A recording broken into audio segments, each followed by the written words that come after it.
This is wasting the court's time, and it's wasting plaintiff's time. I don't need it. What? I don't need to talk about it. I thought you were asking me. Well, the problem is maybe I'm a bit. This case doesn't warm up. It explodes. When a judge opens by saying court time is being wasted, that's not irritation. That's a red alert. Housing disputes are routine. Ethical breakdowns are not. What we're seeing here is a courtroom shifting from resolving a tenant dispute to investigating how unauthorized filings ended up on the record. That's dangerous territory. Because once a judge starts questioning who filed what, when, and with whose permission, this stops being about housing conditions and starts being about professional responsibility. Stay focused. Because confusion in court is rarely accidental, and someone is about to be held accountable. Good morning. Good morning. John, I'm not sure about that case. Good morning, Your Honor. Steve Otherby on behalf of Plaintiff Fixing Housing, 401k. Erica Ward. Aaron Ward. Thank you. You may be seated. Okay, folks, where are we on this case? Your Honor, we're here for our 7th hearing in this matter. If you recall, And you might be to 10 by the time you guys get done, but go ahead. Your Honor. But at the last hearing, we had our motion. It was a motion hearing. Yes. And you stopped it, and it essentially became a settlement conference. Yes. Nothing came out of that. It didn't settle that day. How about that? After that hearing, the tenants sent 2 notices of repairs, which one of them matches one of the pending motions that's before you. Our response to that motion would apply to the second notice of repairs. And Your Honor, also, I learned on Friday afternoon, I received an email from Donna Tope with the filed correction of defendant's response to plaintiff's motion for summary disposition that was filed on their behalf. You received what? I received an email from Donna Tope with what appears to be, and it's a filing. It's called Correction of Defendant's Response to Plaintiff's Motion for Summary Disposition that was filed on their behalf. That was on Friday you received it? I received that on Friday afternoon. And Ms. Tope. No, I got there. I may be able to. Your Honor, I also have the email from Ms. Tope, which it appears like she's still representing. Okay, go ahead. I scanned it, but it's basically her affidavit, it looks like. Your Honor, it appears to be a supplemental corrected affidavit by Ms. Tope. It's blamed on a computer glitch from the previous affidavit that she filed in response to landlord's MSD. I have many problems with the filing.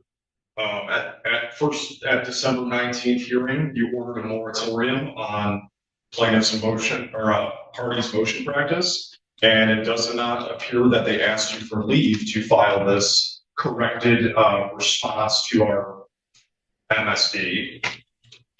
Tope filed this on behalf of the wards, even though she was required to withdraw from this case, and she did withdraw from this case.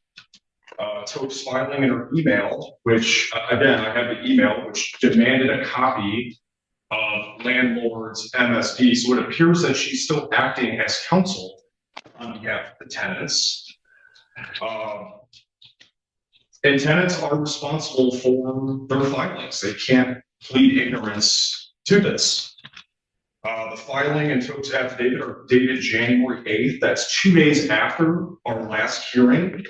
The proof of service falsely states that it was filed with the court and served on landlord on January 8th. The court staff shows that it was actually filed on January 14th. Again, I didn't receive a copy of this filing until Friday afternoon, right before MLK holiday. Your Honor, I can address the substance of this corrected affidavit. It appears that she's still making the same residential Lee's argument that, as you recall, Your Honor, you warned the tenants that if they continue to make this argument, that they could be subject to sanctions. They made the argument, and they continue making the argument. That's a deal procedurally, I guess, before I get to the substance of it. I can address the So, substance. well, yeah, I know you can, but I want to try to figure out why this is here. Okay. You want me to address that? Yeah, please.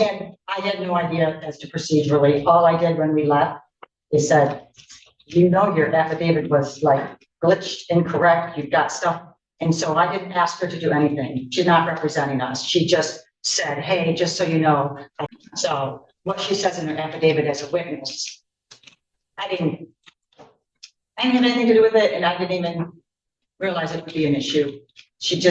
I told her that her affidavit was not correct at all, and that is how she followed up. She is not representing us, Your Honor. This doesn't make much sense to me as to why she did this. She's not here to answer. I have the email, which it appears that she's still acting on your behalf in this case. Hold on, saying, can you show, were they CC'd on that, do you know, or can you show them, and then I want to see the email? I don't think it's a refiling. I just think it's a refiling of the original one with the correct affidavit. So I don't know Okay. the specifics of the law, but to me, it just looks like a corrected, something that she had already filed. Actually, correction to what we filed.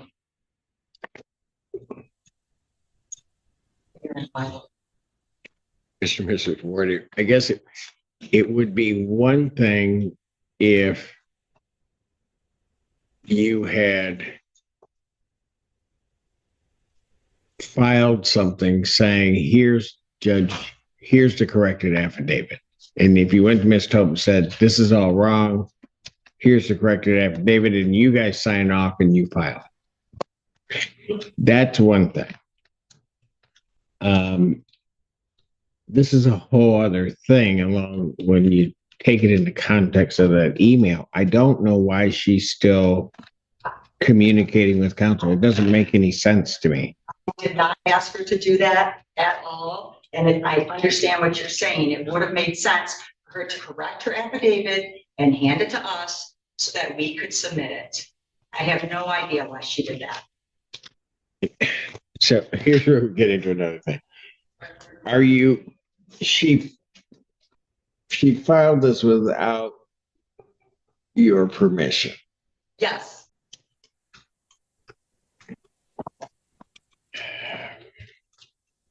Believe me, I'm Have you staying as far away from have, it as possible. did you read the affidavit?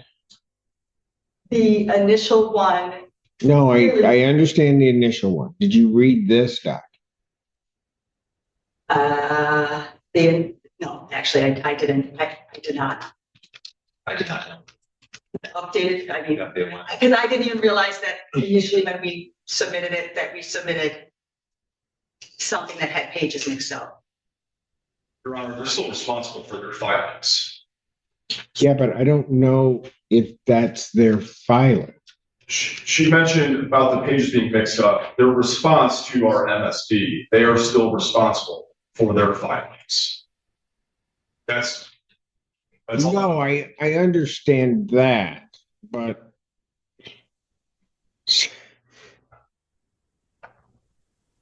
I don't know how I hold them responsible for things that were filed without their knowledge, is what they're telling me.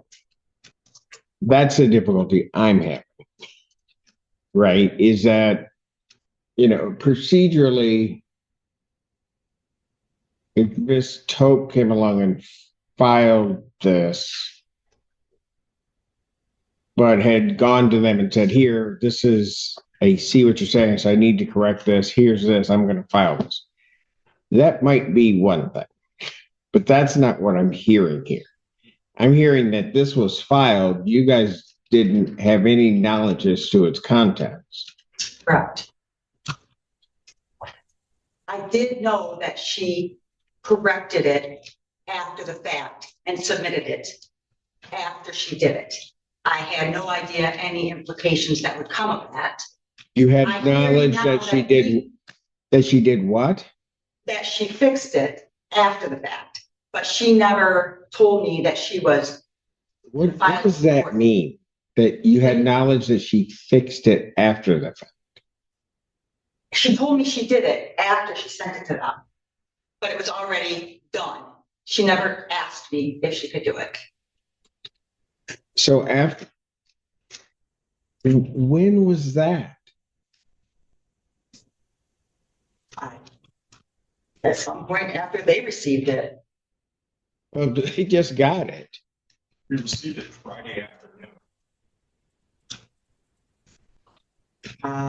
Even though it's stated on there January 8th. Yeah, I would have to look. I don't know. And then You'd have to look at what? My email. Look at your email. I want to know.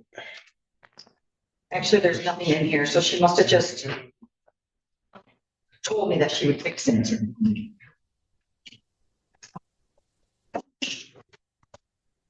If this is any help in understanding my brain frazzle, I also have a case of strangles at the farm. What? If this helps you understand my brain frazzle, I also have a case of strangles at the farm. Okay. Your Honor, I would add in the context that Ms. Tope is still representing them in the circuit court action. Yes. My understanding was that we were here today to continue settlement talks and that the settlement that we presented on the 6th was rejected. Right. Okay. We might be. And I may have called the parties back and said, look, where are we? I mean, counsel kind of let me know where his client, but the problem I'm having and what is creating a bit of a difficulty here is that there are documents that are being filed in this action, not by you. Nor with my permission. I don't know how Was there anything recently filed in the circuit court action, counsel? No, Your Honor. Yes, our witness list. Yes. Right. Okay. But I mean, anything else by Ms. Tope that was. I filed my witness list and then she filed her witness list hours after. After. Right. I can find that date.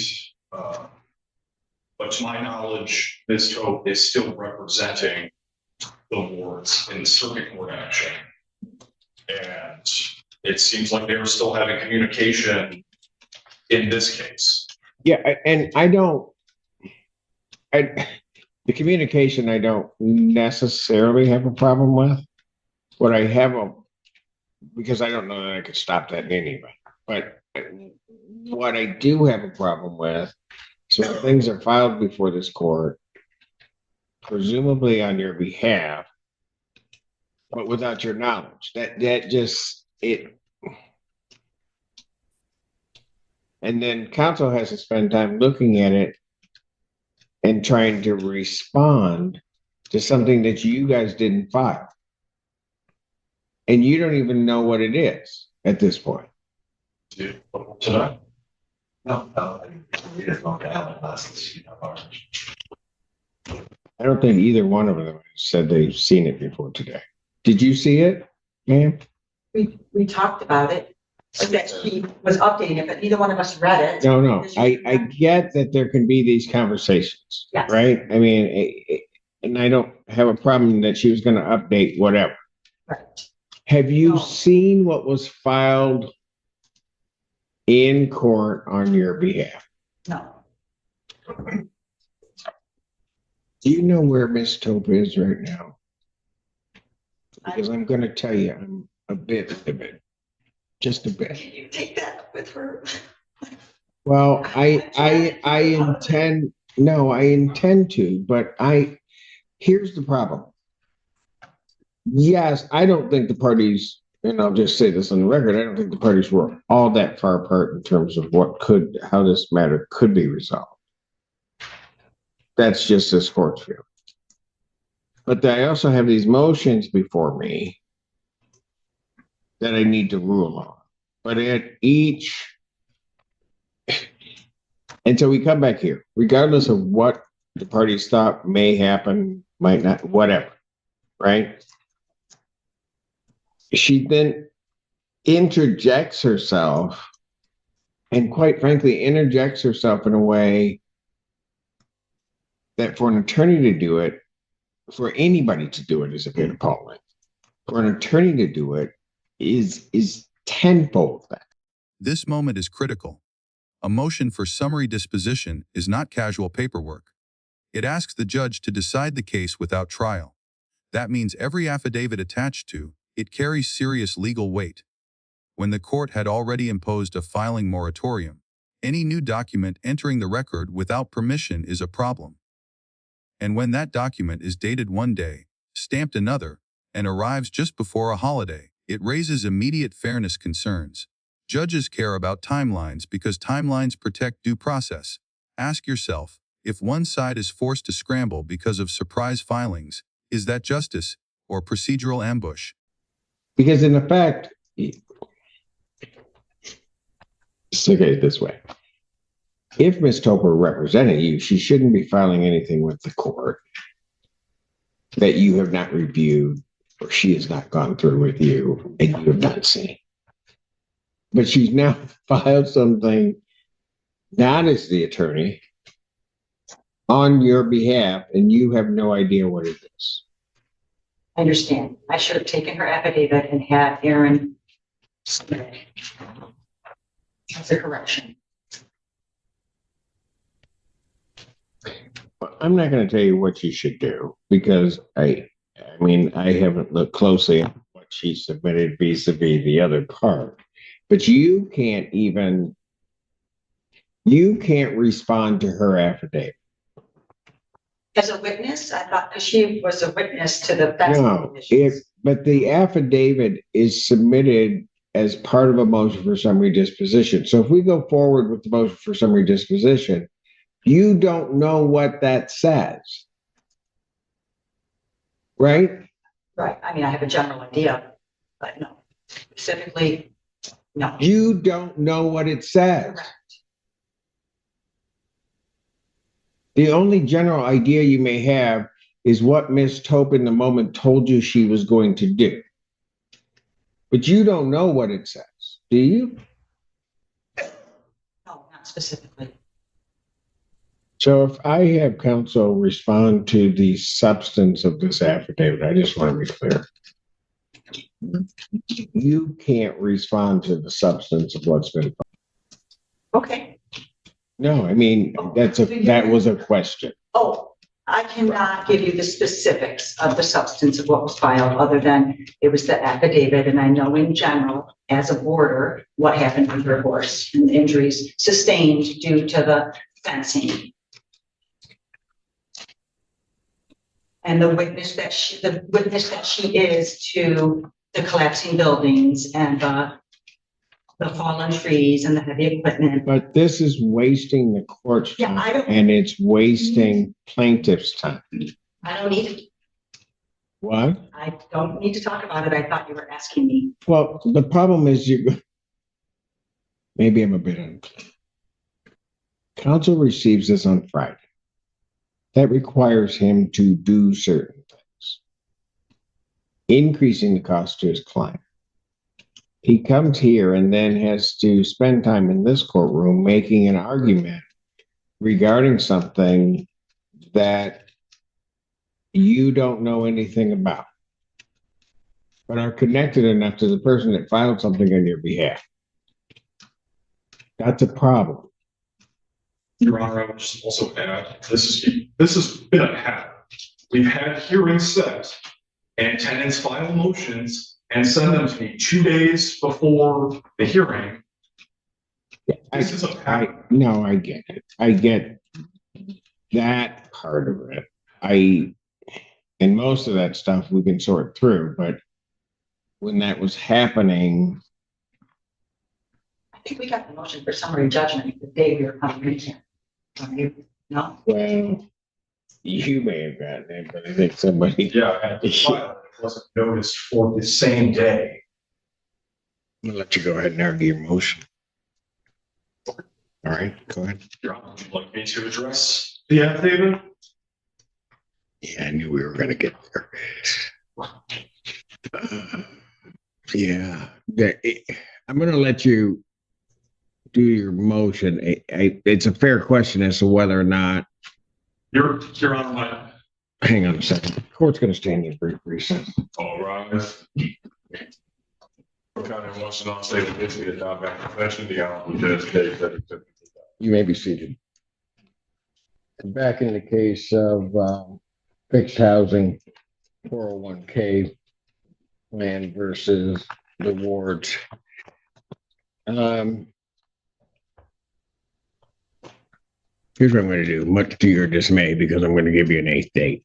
Okay. An eighth date to come back, an eighth time. But I am adjourning the motions for summary disposition. I am also, after some consultation as to some of the ethics that have been involved, which is why I was taking the rather prolonged break, that I'm going to set an order to show cause for Donna Tope, to show cause why she should not be held in contempt for the filing of this. I would just place Ms. Ward, I would place you on notice that you have made a specific representation to this court that you had no knowledge of any of that. And so I'm holding to that representation in terms of setting this notice or setting this order to show cause. Counsel for the plaintiff, in the event that the court would award sanctions and or costs, I would need a billing from you, an appropriate billing from you, laying out from certainly the time Friday, time that you received this, what you had to put in to do that, and your work up to that, as well as what other stuff you may have to deal with this being adjourned out 2 weeks to that day. I will then adjourn it for the motions and for the order to show cause to February 3rd at, you want me at 2 p.m. At 2 p.m. Can I hear again what those two purposes are? One of the motions that I'd like to rule on at some point, but the other is for an order to show cause as to why Ms. Tope should not be held in contempt of court and or sanctioned. On that second note, how does that have anything to do with me and? Oh, it certainly does, because here's going to be part of your problem, as it may be, and that is I will have to make a determination if Ms. Tope gets here and says that that was filed with your full knowledge and authority because you have represented to the contrary. And so I would suspect that when the two of you get here, you're going to be very much at odds. So you're going to reach out to her separately, so I don't have. Oh, no. Yeah, we will be sending a little piece of paper commanding her to be here. Okay. Can I ask one question before you adjourn today? Yes, ma'am. Plaintiff's lawyer mentioned that I had reached out with 2 additional complaints, and I just need to understand what my legal process moving forward would be when I have a fence fall over or don't have water, because those weren't additional complaints from the past. Like, You I'm still there. can certainly reach out with whatever, right. You can reach out with whatever repairs. I certainly would have been in a position to kind of address that today, but I realize that my landlord is probably not, as usual, going to do anything about it, but I want it documented that, hey, on this day, the wind blew this section of fencing over. It just keeps happening. So that's okay to email him. you can email him Okay. as long As long as it's you emailing him, right? Yeah, it's no motions or anything. Thank you, Your Honor. Sir, was there anything else? I would just say when you email me, put that it's for this action because Donna Tope is still representing you in the circuit court action. So be clear what you're talking about. Because there are two actions. So regarding my lease, these things are falling over. Is that I think correct? what he's trying to say is that you are directing your concern regarding this case Right. as opposed to the case that you are represented by Ms. Topo. Because presumably, So, well, but so listen to what I'm saying. That it's regarding this case because presumably if the complaint were to be in that other case, he would be receiving a communication from Ms. Tope. okay. I'm trying to make Yeah, right. Because he can't respond to you in a case in which you are represented by an attorney.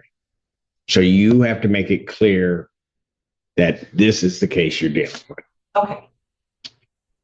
All right, folks. Thank you. Thank you.